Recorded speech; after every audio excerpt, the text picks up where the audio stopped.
Chapter 2. 9 days earlier, July 3rd, 1916, 9 a.m., the Elm Hills Diner. The Monday morning before breakfast rush at the Elm Hills Diner was finally over. Chet's feet ached. He was covered in syrup, donut crumbs, and bacon grease.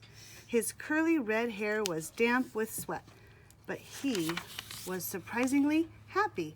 Uncle Jerry was paying him a fortune to help out at his diner this summer, 15 cents a day.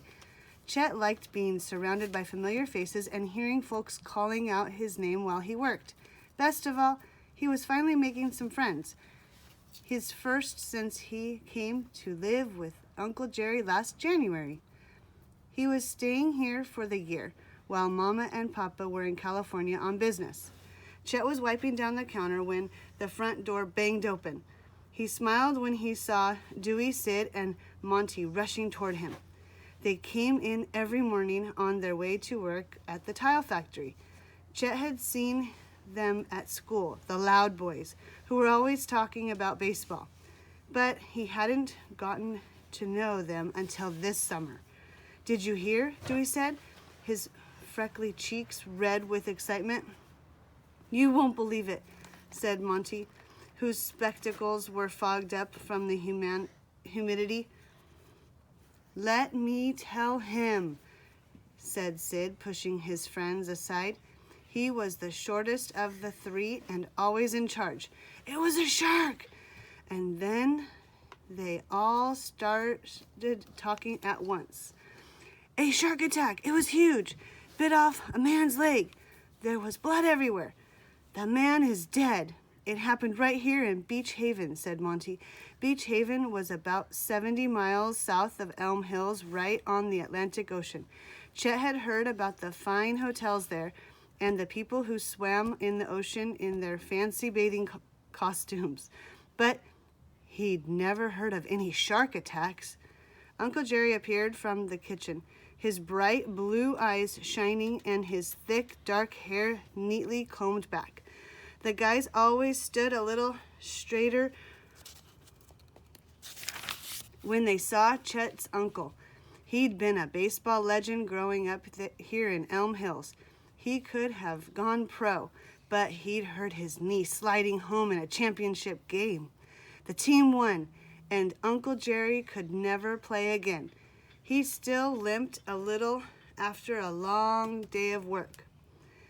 "What's this about a shark?" he said as he passed out cinnamon donuts to each of the boys.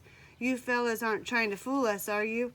Chet knew the guys loved to pull pranks on the last day of school. They'd put a frog in Minnie Martinson's lunch pail. She was the prettiest girl in school, but she'd been so mad her face turned an ugly shade of purple. "We're not fooling," Monty said, pulling a rumpled piece of newspaper from his trouser pocket. "Look at this," he said. He handed it to Chet. It was from the New Jersey Herald. The hair on the back of Chet's neck stood up as he read the story. Uncle Jerry read it over his shoulder.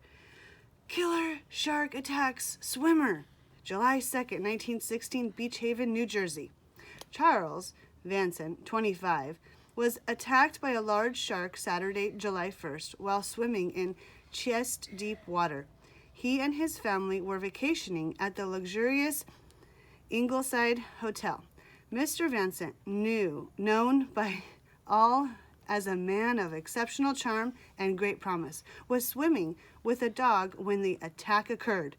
The beach was filled with fashionable ladies and gentlemen enjoying the early evening breezes when panicked shouts suddenly echoed through the air. A large black fin could be seen swimming toward Mr. Vanson. Onlookers screamed warnings, but it was too late. The shark brutally attacked the young man, who struggled to swim to shore.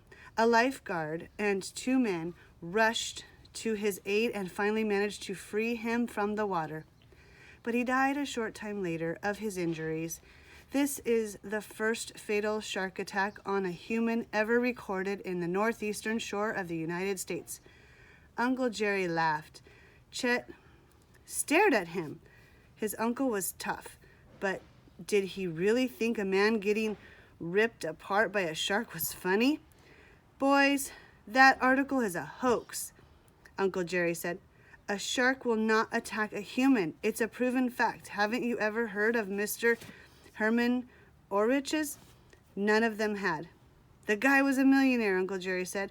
Owned a big shipping company. One day, let's see, I think it was about 45 years ago,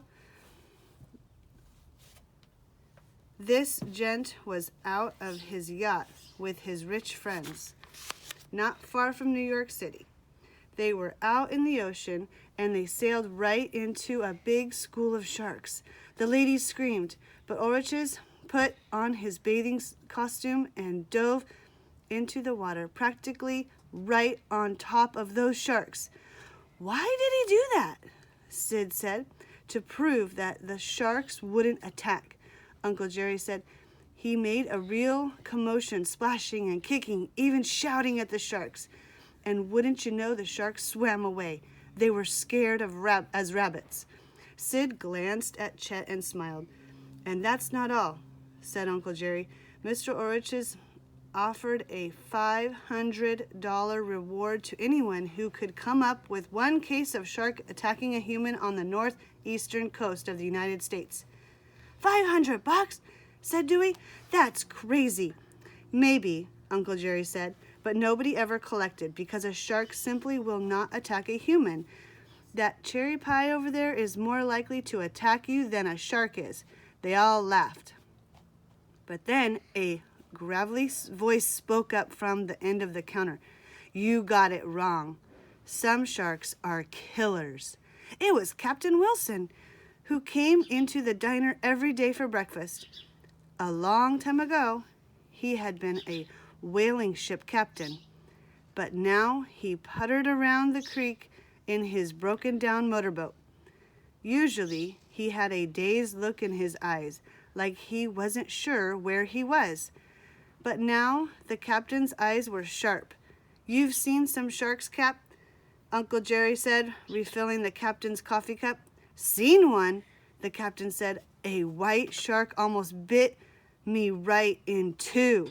That's so, Uncle Jerry said, winking at Chet. I don't want to scare you lads, the captain said.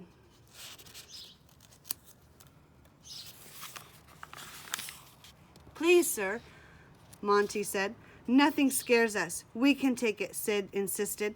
Chet realized with a happy jolt that the we included him. Uncle Jerry went back into the kitchen, shaking his head. All right, then, the captain said, looking around the empty diner. But gather close and don't scream too loud. I don't want to upset the other customers.